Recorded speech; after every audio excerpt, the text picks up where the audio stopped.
So, what in your experience has been the most successful among brown kids in terms of self-care?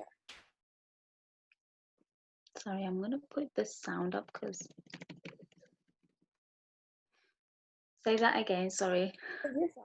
What in your experience has been the most successful among brown kids in terms of self-care, especially during a global pandemic?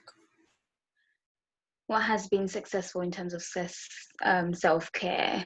Um, so I think when we talk about self-care, it means a variety of things for different people.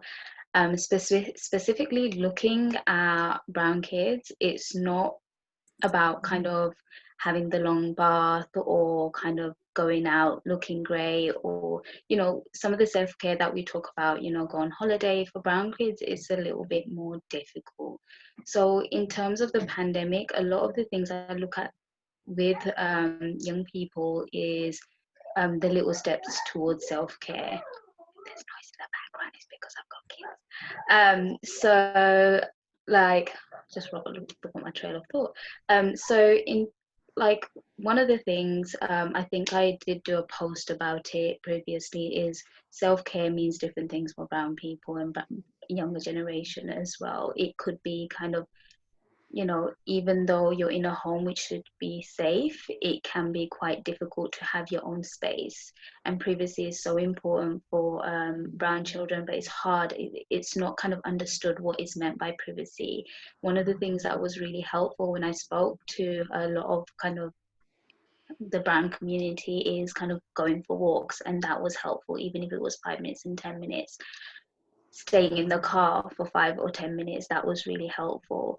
And the space they have in the room to themselves, like even if it's to do journaling, that was really helpful.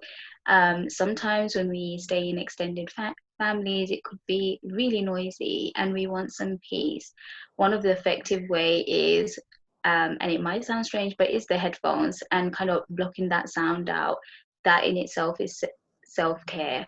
Not answering a call could be self-care, or answering a call could be self-care. But in the pandemic, where we're quite isolated from actual human contact, it could be quite lonely. So connecting through social media is helpful. Connecting through FaceTime instead of kind of a phone call, it can be really helpful. So it's kind of finding those little things to get through the pandemic, because it is a kind of struggle for a lot of us in this. I didn't expect it to last this long, so a lot of us, it's a big change. And it could be really difficult, because sometimes the home isn't the greatest place for some of the individuals. Right. Did I answer your question? Yes, you did. How about when a brown kid wants to bring up how to go to therapy to their parents? How do you think they should go about that? So my answers won't be like one size fits all, because obviously each individual knows their parents more than anyone else. So you know how they would perceive therapy. But in terms of giving you a general answer, it would be like, when we think of therapy and when we think of like, when I think of my parents, at their time, they didn't have that support, or they didn't kind of understand what mental health was, because for them it almost didn't exist, or it was a taboo that wasn't spoke about. A lot of stigma around mental health. So I can imagine, like, if I had parents that completely was against the whole idea of speaking to someone, where it could be like, for them it could be a failure, like, why can't you come and speak to me? I'm your parent, I want to fix it for you. So it's hard to kind of get them to understand. I would encourage to really have that conversation, not just once but repeatedly, again and again. And it's like, not spending hours in that conversation trying to get your parents to understand, but almost like every day adding a bit more of what counseling is or what therapy is, what a psychologist does. So like introducing these roles. Another thing is, when it comes to mental health in the brown community, everyone will be like, oh God, you want to see a therapist?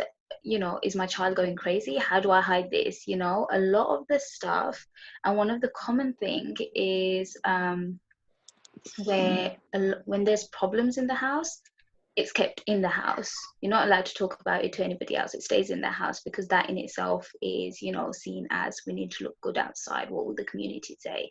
So it is difficult when it comes to brown children and therapy. I would encourage that you keep talking about therapy. Mum, it's not about me going crazy or me going and getting a diagnostic, but this therapy is just helping me to understand this situation that I'm in, or understand myself better, or I'm struggling with something and I just really want to talk about it from with a different adult. Not that it's a failure on your part, because you've been amazing, and it's that reassurance. If you feel like your parents are seeing themselves as failure, it's that reassurance. No, mum, you've done great, but it will be great to get another insight from a different adult as well. Yeah. So and then when it comes to, from my experience, a lot of the time when I've seen younger adults, their parents didn't even know that they were coming to therapy because they just didn't want to tell them. So that in itself is amazing. When I worked in the GP surgery, a lot of the adults that came and saw me, their family didn't know they were going in therapy. It was in a GP surgery, so it worked for them. Oh, I'm going to the GP. So that, a lot of it was hidden, but it's amazing to hear a lot of people want to start talking about it and want to start normalizing therapy, because it's not that your child is crazy, but it's, they just want to speak about what they're going through to a person that is completely not involved with family or friends. So speak to your parents and do it in a way where it's not draining, where you're speaking about it for hours, but every so often kind of figure out what the fear is, and then work along that. It's not that you're a failure. It's not that I'm crazy, but I just want to kind of talk to someone else about it.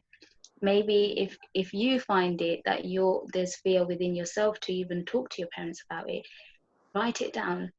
Think about what exactly you want to say to your parents. To say it in front of the mirror, practice it, and that's not silly at all, because when you're there, sometimes when you're anxious, your words are not coming out, and it all kind of, you're not saying what you want to say. So it's good to kind of practice, write it down what you want to say, practice it in front of, the way we do when we have an interview.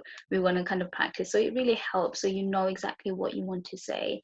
Use I statements so they don't feel like they're under attack. Sure, yeah, thoughtful response.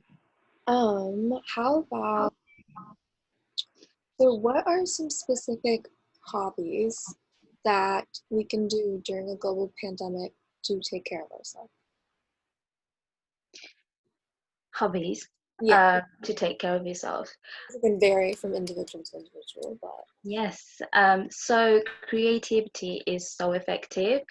And a lot of the times when we haven't really spent a lot of time with ourselves or being creative, it's almost like when I tell my clients, find a new hobby, they're like, I don't know. I don't, and they're really like confused because they haven't, and it makes you think like, oh God, I haven't actually done something with my own company for a while.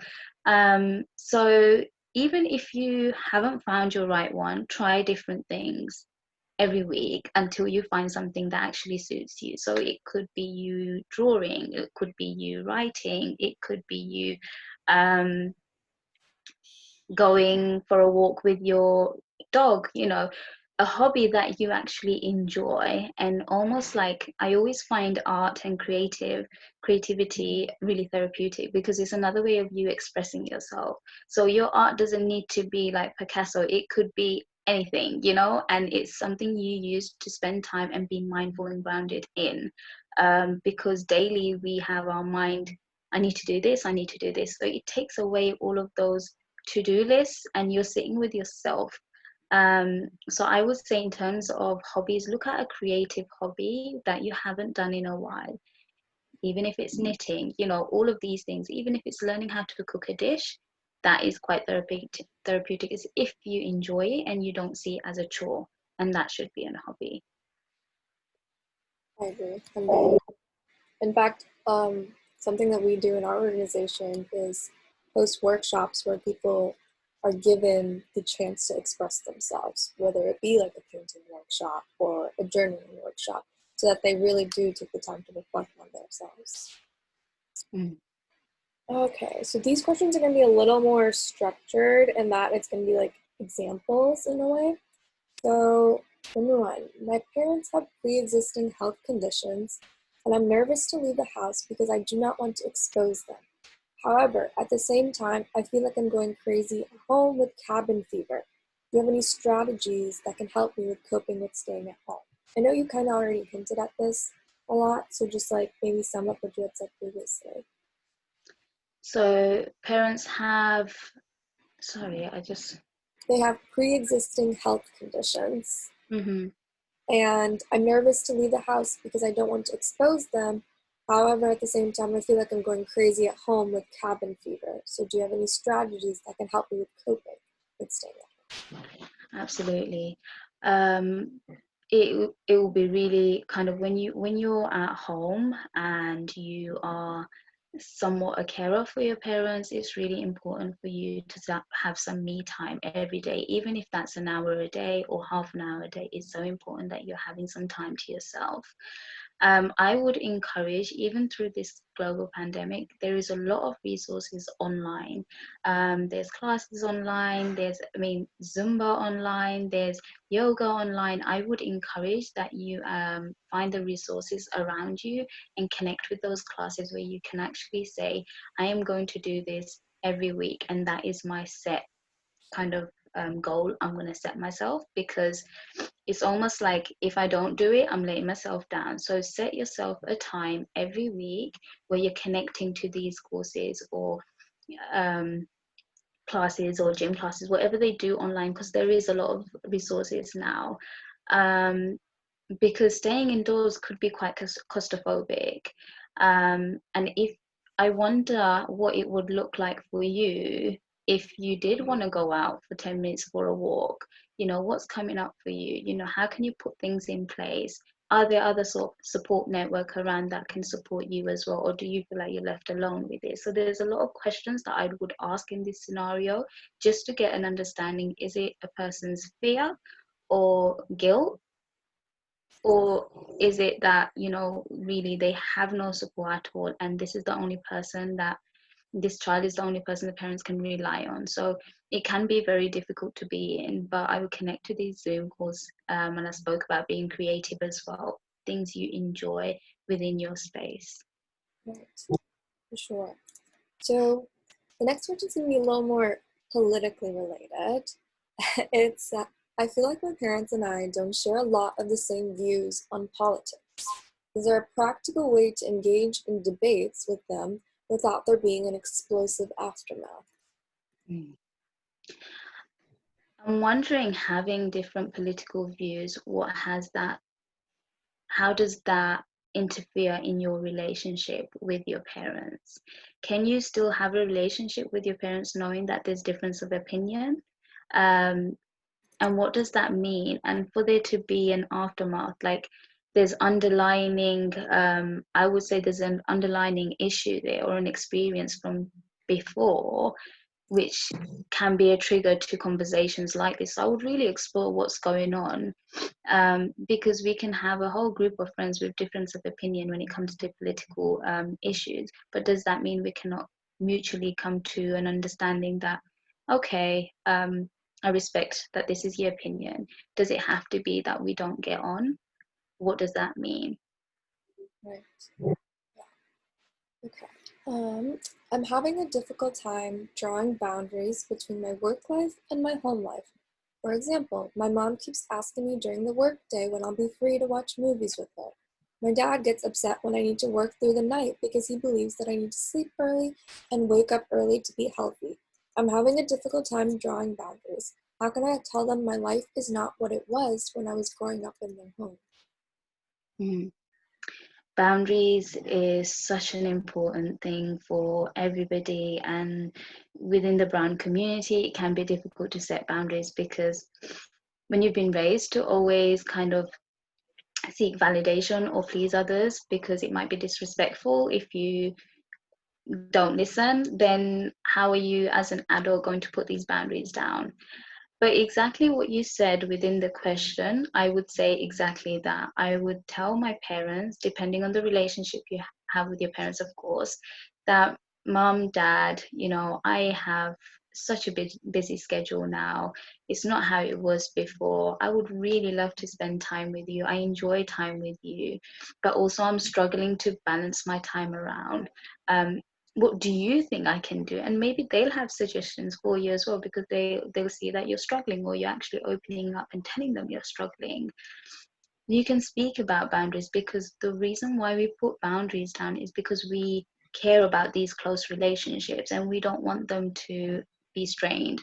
So talking about these conversations and telling them how you're feeling will actually give room to actually for you to express what's going on for you, and for your parents to have some sort of understanding. So saying exactly what you did say, depending on how comfortable you feel, will really help.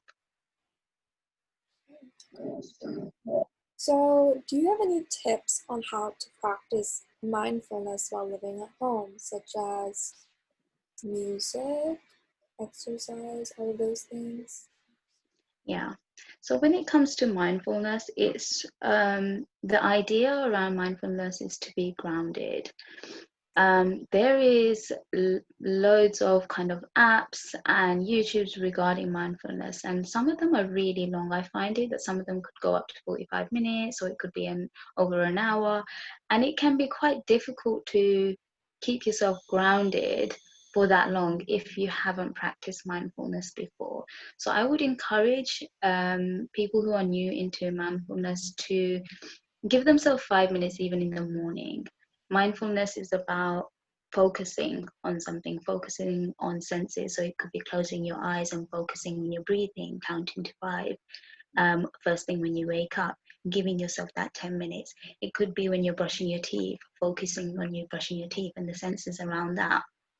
So it's gradually bringing it to your life if you never had that before, and starting off with not such a long time, because easily when we give ourselves, for example, one of the half an hour ones, our thoughts will completely get distracted. And if you are trying that, that's great. When your thoughts does get distracted, just say to yourself, I'm aware this is happening, but I'm going to focus my thoughts back to my mindfulness. So breathing exercise is one, body sensations is one. So when you're focusing on how my how I'm feeling sitting on this chair, what's the sensation I'm getting on my hands, how I'm feeling throughout my body, and just focusing on each part of your body is a practice of mindfulness. Um, in terms of music and kind of exercise you talked about, that's really good, because you're kind of doing movement. Movement is a part of healing. So if you enjoy music and you like the way it makes you feel, you can kind of zone out in that, and of course look at the music you're listening to, so you're kind of in that place of feeling relaxed. Exercise, amazing. A lot of people talk about exercise. Some people like it, some people don't. The idea around feeling relaxed and feeling grounded, doing mindfulness, is for you to find what works for you. Exercise is amazing because it kind of helps with depression, stress, anxiety, all the kind of things that mentally can be quite common for a lot of us. So exercise is very important. Um, Also with mindfulness, it doesn't have to be you focusing on a certain thing. If you are someone who is very spiritual, then it could be you doing your prayers, and that's you focusing on your present. Getting yourself to sit with the present here and now is a form of mindfulness. Sure. You recommend students and children to like go back to maybe like playing instruments and stuff like that? Would that be also a way? Yes, absolutely. Instruments, like I said, cooking could be one, it could be sewing, it could be even tidying, because the idea around that is that you enjoy it and you're able to focus without your mind shifting. You don't want it to feel like, "Oh, I need to do this because I need to ground myself," because then what you're saying is you need to do it. It should be, I want to do it because I am enjoying this and I feel relaxed when I'm doing this. So any sort of creativity or activity that helps you stay grounded, or that you are able to stay with the present, is a form of mindfulness. So absolutely, instruments is great. Gotcha. What have you seen to be the most common forms of mental illness among brown kids within this global pandemic? In terms of mental illness, the common, Yes. um, I think for me, it's been anxiety and the isolation. So the loneliness. A lot of my clients have spoken about feeling isolated, which results to low mood and depression. So there's the anxiety of being around a home that sometimes doesn't feel safe due to various reasons, and also the human connection, um, and feeling quite isolated at home. And those two have been very common. Okay. Last two questions. I lost my job a few weeks ago due to the pandemic and moved home to save money.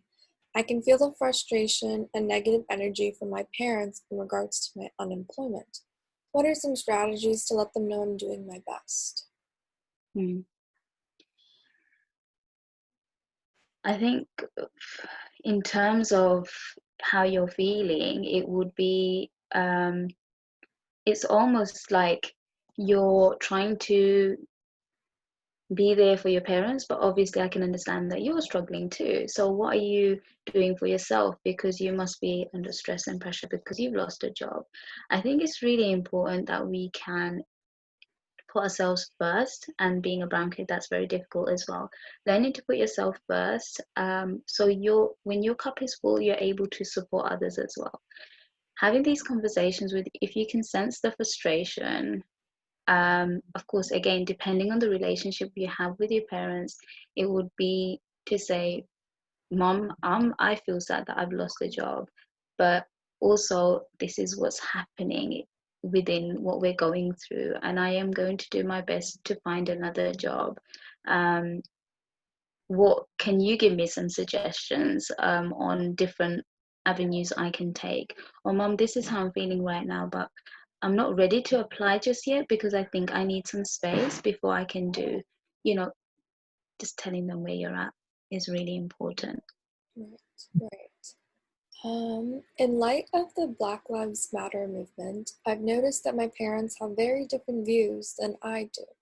By that, I mean they're racist. How should I go about having a conversation about why supporting this movement is so important for the people of color and the country as a whole? Mm. That's that is really difficult, because when it comes to discrimination, racial remarks, the whole movement around Black Lives Matter, change starts from within the home. And the difficulty with putting these strategies in place is because it's the most difficult when you're putting it with family. Maybe outside you're able to do it, but when it comes to family, it's difficult because they feel a sense of um, got the word now. So they feel like they can make comments and nothing. There's not going to be any repercussions around that or consequences around that. I would do it gradually. But what I mean by gradually is put on a video, put on a documentary, talk about history, talk about what's happened, and what would that look like if you were in that position? How would that feel? And why is it different? Because it's a different ways. Does it not affect you what's going on? So it's almost like you're not attacking a person, because it could be, when I talk about intergenerational trauma and things that have been passed down, it's a learned behavior that your parents are picking up probably from their ancestors and their ancestors. So it's gradually, without attacking them, bringing up these resources and showing like what Black people have gone through, and also not spending the whole day talking about it, but having these conversation every so often with. Have you frozen? Have I frozen? You were for a little bit, but I think it came back now. So yeah, consistency is key in having these conversations, but also make sure it's not really overwhelming that you come with loads of books and loads of articles and loads of videos, but slowly, like every week, talk about something, talk about an incident, talk about an experience, talk about history. And you're allowed to challenge some of these thoughts, and even if your parents don't like what you're bringing in, that's that's about them, but you as an individual can make a huge difference by just trying. Right, right. Yeah, I agree with everything you said. I'm gonna go ahead and stop the recording.